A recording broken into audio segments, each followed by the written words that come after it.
Hello everyone, welcome back to the channel. यदि आप IPO में पैसा इन्वेस्ट करते हैं तो उस पे होने वाले जो भी गेन या लॉस होता है उस पे गवर्नमेंट किस तरीके से टैक्स चार्ज करती है, इस वीडियो में समझने वाले हैं। तो आईपीओ लिस्टिंग गेन से रिलेटेड कुछ पॉइंट इस वीडियो में डिस्कस कर रहे हैं। दोस्तों, ये जो भी पॉइंट हम डिस्कस करेंगे वो फाइनेंशियल ईयर 24-25 के लिए रिलेवेंट है, जिसका असेसमेंट ईयर 25-26 है। तो दोस्तों, किसी भी कंपनी का आईपीओ यदि आप बाई करते हैं और उसकी लिस्टिंग होती है तो उस पर जो भी आपको गेन होता है, गवर्नमेंट उस पर कितना % टैक्स चार्ज करती है, गवर्नमेंट को कैसे पता चलता है कि आपने आईपीओ से इतना पैसा कमाया है, इसके बारे में डिस्कस करेंगे। रिबेट 87A चेंज्ड, एक लिमिट तक यदि आपकी इनकम रहती है और उसमें आपके आईपीओ से होने वाले गेन भी इंक्लूडेड है तो क्या 87A में आपको रिबेट मिलेगा। Tax rate after budget 2024, budget 2024 के बाद जो टैक्स रेट में चेंजेस किया गया उसका इम्पैक्ट आईपीओ से होने वाले लिस्टिंग गेन पे किस तरीके से पड़ेगा।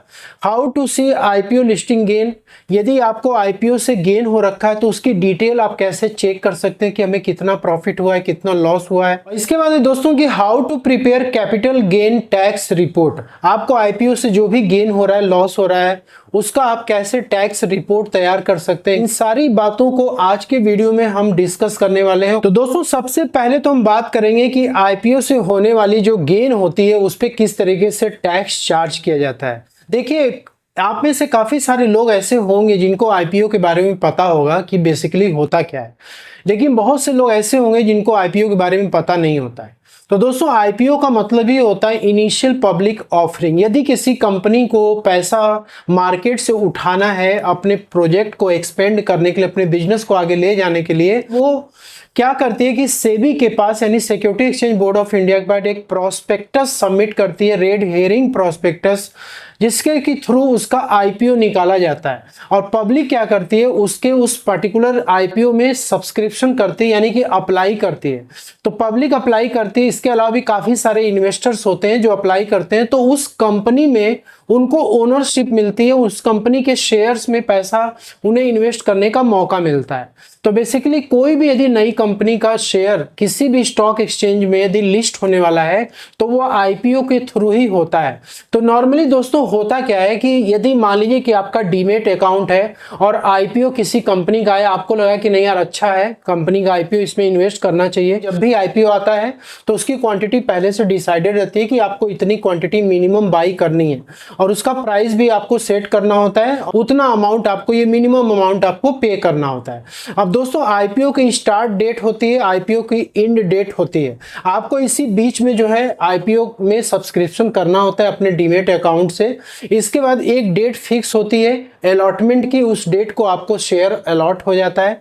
और यदि आपको शेयर अलॉट नहीं होता है आपके डीमेट अकाउंट में तो फिर आपका जो भी पैसा है जो ब्लॉक पड़ा हुआ है एप्लीकेशन मनी, वो रिफंड हो जाता है।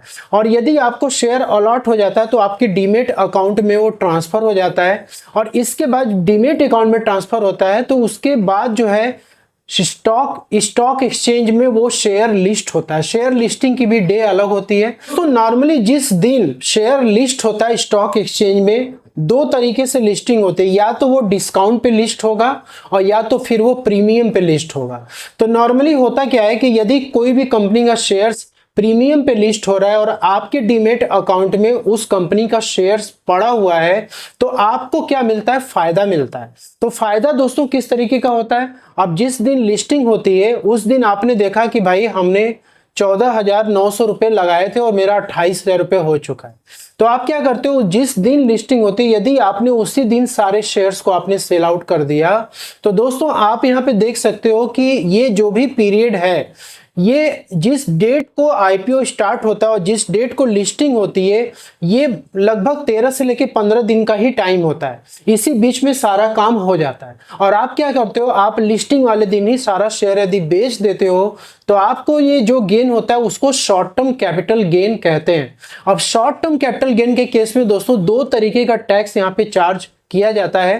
दोस्तों, यदि आपने किसी कंपनी के आईपीओ को सेल आउट किया है अप्रैल 24 से लेकर 23 जुलाई के बीच में आपने सेल आउट किया, आपको शॉर्ट टर्म कैपिटल गेन हो रखी है, तो उस केस में आपको 15% टैक्स का पेमेंट गवर्नमेंट को करना पड़ेगा। लेकिन दोस्तों यदि आपको आईपीओ लिस्टिंग पे जो भी गेन हो रहा है वो 23 जुलाई से लेकर 31 मार्च के बीच में, तो उस केस में दोस्तों 20% का रेट आप चार्ज किया जाएगा। मतलब कि जो भी प्रॉफिट आपको हो रही है लिस्टिंग गेन पे, आपको 20% का टैक्स गवर्नमेंट को पे करना पड़ेगा। अब यहाँ पे दूसरी सिचुएशन ये होती है कि लोग लिस्टिंग वाले दिन अपने शेयर को सेल आउट नहीं करते। अब जैसे कुछ लोग होते हैं जो कि सारे शेयर को नहीं बेचते, कुछ शेयर्स को बेच देते हैं, कुछ शेयर्स को डीमेट अकाउंट में होल्ड कर लेते हैं और उसको जो है कुछ टाइम के बाद सेल आउट करते हैं। जिससे वो कंपनी काफ़ी अच्छा है, वो अच्छा परफॉर्म करेगी फ्यूचर में, उसका बिजनेस मॉडल अच्छा है, उसका फ्यूचर एक्सपेंशन जो है उससे रिलेटेड कंपनी के जो प्रॉस्पेक्ट हैं, ग्रोथ है फ्यूचर में काफ़ी अच्छा होने वाला है। तो यदि आप ये सब कुछ जानते हैं और आपको लगता है कि आगे चल के अच्छा परफॉर्म करेगा तो आप उसको होल्ड करके रख सकते हैं। तो आपने लेट सपोज कि होल्ड करा, तो यहाँ पे दूसरा सिनारियो दोस्तों क्या होता है कि यदि आपने उस कंपनी के शेयर को 1 साल के बाद बेचा तो उस केस में आपको जो भी गेन होगा वो लॉन्ग टर्म कैपिटल गेन कहलाता है। अब यहाँ पे क्या होता है कि मान लीजिए कि आपने किसी कंपनी के शेयर को लेट सपोज कि 2023 में जुलाई के पहले आपने बाई करा था और आपने 23 जुलाई 2024 को आपने सेल आउट कर दिया। तो दोस्तों अप्रैल से लेकर के 23 जुलाई तक के बीच में या उसके पहले के जो भी पीरियड है, यदि आपने सेल आउट किया है तो उस केस में जो भी गेन होगा उस पर 10% से टैक्स गवर्नमेंट को पे करना होगा। लेकिन यहाँ पे गवर्नमेंट आपको 1 लाख रुपए की छूट देती है। तो यदि आपको long term capital gain 1 lakh से ज्यादा का हुआ है तो 1 लाख पे टैक्स नहीं लगेगा, उसके ऊपर का जो भी गेन होगा उस पर 10% का टैक्स गवर्नमेंट को पे करना पड़ेगा। लेकिन वहीं पे यदि आपने 23 जुलाई के बाद यदि आपने उस सेल करा है उस शेयर को और वो आपका 1 साल के बाद का पीरियड हो रहा है, तो उस केस में जो भी गेन होगा उसमें गवर्नमेंट आपको 1.25 लाख 1,25,000 रुपए का यहाँ पे गवर्नमेंट आपको छूट देती है और जो भी गेन इसके ऊपर होगा उस पर 12.5% के रेट से टैक्स पे करना पड़ेगा। अब यहाँ पे 23 जुलाई 2024 का क्या कॉन्सेप्ट है, उसके बाद का क्या कॉन्सेप्ट है, तो देखिए दोस्तों 23 जुलाई को बजट फाइनली पास किया गया था जिसमें कि रेट्स चेंज किए गए थे। इसलिए 23 जुलाई तक या उसके पहले के जो भी पीरियड के आपके गेन होंगे उस पे रेट जो पहले से चला आ रहा था वही चार्ज होगा, लेकिन उसके बाद से जो रेट चेंज हुए हैं वो एप्लीकेबल होगा। तो फाइनेंशियल ईयर 24-25 के लिए आपको 2 पार्ट में कैलकुलेशन यहाँ पे करना पड़ेगा। एक 23 जुलाई तक का कैलकुलेशन और एक 23 जुलाई के बाद से लेके 31 मार्च 2025 तक का कैलकुलेशन। अब यहाँ पे ये होता है कि गवर्नमेंट को कैसे पता चलता है कि हमें आईपीओ से गेन हो रखी है। तो देखिए दोस्तों इसका जो डाटा होता है ना वो इनकम टैक्स पोर्टल पे रिपोर्टेड होता है, आप वहां से भी चेक कर सकते हैं। तो दोस्तों यदि आप इनकम टैक्स पोर्टल पे रजिस्ट्रेशन अपना नहीं कराए हैं और आपको ये जानना है कि हमने आईपीओ से कितना पैसा कमाया है, तो आप इजीली इनकम टैक्स के पोर्टल पे रजिस्ट्रेशन करके आप यहां से उसे चेक कर सकते हैं, क्योंकि गवर्नमेंट यहीं से आपकी सारी ट्रांजैक्शंस को ट्रेस करती है और जो लोग अपनी आईटीआर को फाइल नहीं करते उनको नोटिसेस भेजती है।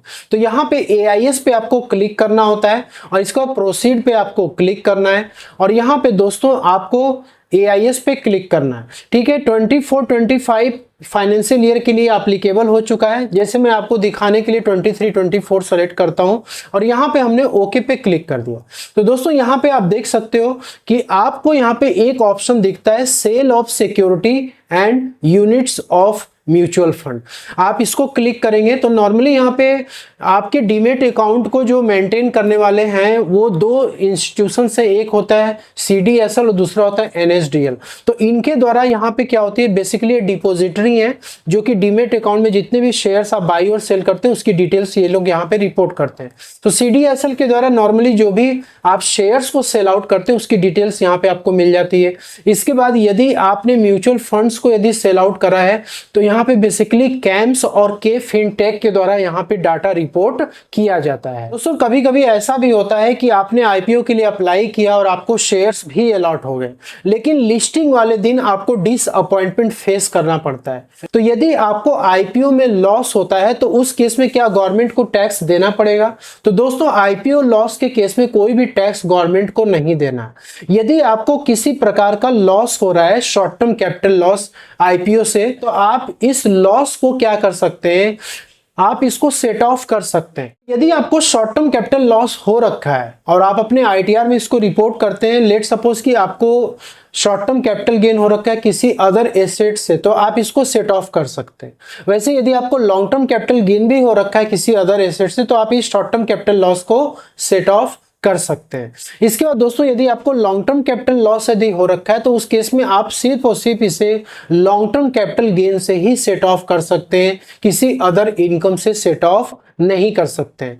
अब क्या होता है, नॉर्मली यदि आपका कोई भी प्रॉफिट नहीं है, ना तो शॉर्ट टर्म कैपिटल गेन है ना ही लॉन्ग टर्म कैपिटल गेन है, तो आपका जो शॉर्ट टर्म कैपिटल लॉस है करेंट ईयर का या फिर लॉन्ग टर्म कैपिटल लॉस है करेंट ईयर का, आप उसको क्या कर सकते हैं, इजिली कैरी फॉरवर्ड करके ले जा सकते हैं अप टू 8 असेसमेंट ईयर तक। इसके बाद दोस्तों, यदि आपकी income let suppose old tax regime में 5 लाख तक आपकी इनकम आ रही है और में आपको क्या मिलता है, रिबेट मिलता है 12,500 का 87A में, विच मीन्स कि कोई भी टैक्स आपका होगा, नॉर्मल रेट वाली हो या स्पेशल रेट वाली हो, आपको 12,500 का मिल जाएगा। और इसमें short term capital gain share market mutual funds का भी अलाउ है और लॉन्ग टर्म कैपिटल गेन भी अलाउ है, मतलब आपको रिबेट इन दोनों ही इनकम पे मिलेगा। वहीं पे दोस्तों, यदि आप न्यू टैक्स रेजिम में अपनी आईटीआर को फाइल करते हैं और आपकी टोटल इनकम यहाँ पे 7 लाख तक है, तो उस केस में 25,000 रुपए का रिबेट आपको मिलता था। लेकिन बजट 2024 में इस रिबेट को चेंज कर दिया गया। यहाँ पे दोस्तों अब आपको 20,000 का ही रिबेट मिलेगा। लेकिन एक बड़ा यहाँ पे डिसअपॉइंटमेंट वाली बात यह है कि यदि आपको म्यूचुअल फंड, शेयर मार्केट या आईपीओ से लिस्टिंग गेन हो रखी है, तो उस केस में आपको इस रिबेट में ये एडजस्ट नहीं होगा। बहुत ज्यादा नंबर ऑफ ट्रांजैक्शंस यदि शेयर मार्केट में करते हैं, म्यूचुअल फंड में करते हैं, तो उस केस में हमारे लिए बड़ा मुश्किल है कि कैपिटल गेन रिपोर्ट को हम तैयार कर सके कि कितना हमारा गेन हो रखा है, शॉर्ट टर्म लॉन्ग टर्म ये कितना हो रखा है। तो इसके लिए आपको कुछ करने की जरूरत नहीं है। जिस भी प्लेटफॉर्म से आप अपनी इन्वेस्टमेंट करते हैं, दोस्तों ग्रो एप्लीकेशन से यदि आपको कैपिटल गेन स्टेटमेंट डाउनलोड करना है, तो आप सिंपली ग्रो के एप्लीकेशन पे आप मोबाइल में भी कर सकते हैं और वेबसाइट पे भी आप आगे कर सकते हैं। तो यहाँ पे आपको सबसे पहले लॉगिन हो लेना है अपने ग्रो प्लेटफॉर्म पे और यहाँ पे आप क्लिक करेंगे। इसके बाद आपको रिपोर्ट वाले सेक्शन में जाना है और यहाँ पे आप देखेंगे तो प्रॉफिट एंड लॉस और टैक्स 2 ऑप्शन यहाँ पे आपको दिख जाते हैं। तो यदि आप ग्रो एप्लीकेशन से ही म्यूचुअल फंड में इन्वेस्टमेंट करते हैं, तो यहाँ से कैपिटल गेन की रिपोर्ट आप डाउनलोड कर सकते हैं। और यदि आप शेयर मार्केट में ही केवल इन्वेस्टमेंट करते हैं, बाई और सेल करते हैं, तो आप यहाँ से कर सकते हैं। स्टॉक पे क्लिक करेंगे और यहाँ से आपको फाइनेंशियल ईयर सेलेक्ट करना है 24-25, ठीक है। यदि आप करंट फाइनेंशियल ईयर के लिए देख रहे हैं, तो यहाँ पे डाउनलोड पे आपको क्लिक करना है। तो ये जो आपकी रिपोर्ट होगी, ये बेसिकली आपकी डाउनलोड हो जाएगी। यहाँ से दोस्तों आप क्या कर सकते हैं, अपने इस डिटेल को जो AIS था उससे आप मैच करा सकते हैं, ठीक है। कितना आपने सेल किया, कितना आपने परचेस किया, और उसके अकॉर्डिंग आपके शॉर्ट टर्म या लॉन्ग टर्म यहीं से पता लग जाएंगे कि यहाँ देखिए शॉर्ट टर्म PL और लॉन्ग टर्म PL यहाँ पे दिख रहा है। यहाँ पे इजीली कैलकुलेट कर देगा, आपको कुछ करने की जरूरत नहीं। आपको सिंपली अपने इनकम टैक्स रिटर्न में इस अमाउंट को फिलअप करना है और टैक्स का पेमेंट करना है। तो होप कि आपको वीडियो में दी गई जानकारी पसंद है। वीडियो अच्छी लगी लाइक शेयर जरूर करिएगा। मिलते हैं नेक्स्ट वीडियो में, तब तक के लिए जय हिंद जय भारत।